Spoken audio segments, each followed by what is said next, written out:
যুক্তরাষ্ট্রের বিরুদ্ধে যুদ্ধ ঘোষণা করে ইসরায়েলে নরকের আগুন জ্বালাবে ইরান। শত শত মিসাইল পড়বে তেল আবিবে। ইরান আর যুক্তরাষ্ট্রের যুদ্ধের কালো মেঘের মধ্যে ইসরায়েল নিচ্ছে চরম প্রতিরক্ষা ব্যবস্থার প্রস্তুতি। চ্যানেল 14-এর প্রতিবেদন বলছে, ইসরায়েলে শত শত মিসাইল দিয়ে হামলা করবে ইরান। বলা হয়, ইরানের পরমাণু ইস্যুতে চুক্তির দুয়ার বন্ধ হয়ে গেছে প্রায়। ধারণা করা হচ্ছে ইরানে হামলার পরিকল্পনা করছে ওয়াশিংটন।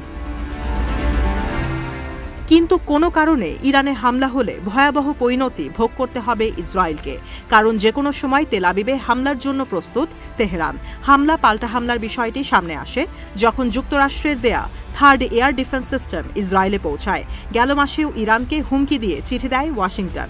বলা হয়, পরমাণু চুক্তি না হলে সামরিক পদক্ষেপ নেওয়া হবে।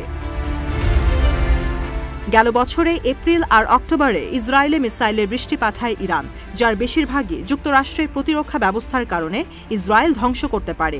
এরপর থেকে ইসরায়েলে তৃতীয় হামলার প্রস্তুতি নিচ্ছে তেহরান, যার নাম দেওয়া হয়েছে অপারেশন ট্রু প্রমিস 3। পার্শ্ববর্তী দেশ ইরাক, কুয়েত, সংযুক্ত আরব আমিরাত, তুরস্ক আর বাহরাইনের জন্য বার্তা দিয়েছে ইরান, যেখানে বলা হয়েছে মার্কিন বাহিনীকে তাদের আঞ্চলিক সীমানায় জায়গা দিলে কিংবা যুক্তরাষ্ট্র তাদের আকাশ সীমা ব্যবহার করে ইরানে হামলা করলে সেটা সহিংসতা ধরে নেওয়া হবে।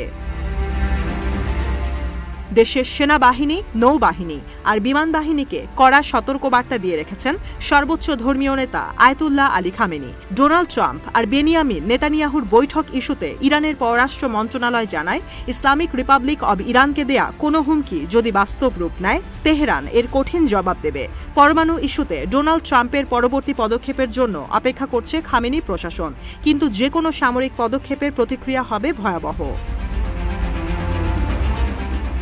এমন উত্তেজনার মধ্যে বেনিয়ামিন নেতানিয়াহুর সঙ্গে বৈঠকে ডোনাল্ড ট্রাম্প আবারও বলেছেন, পরমাণু চুক্তি না হলে ইরানকে বিপদে পড়তে হবে, কারণ তাদের কাছে পরমাণু অস্ত্র থাকতে পারবে না।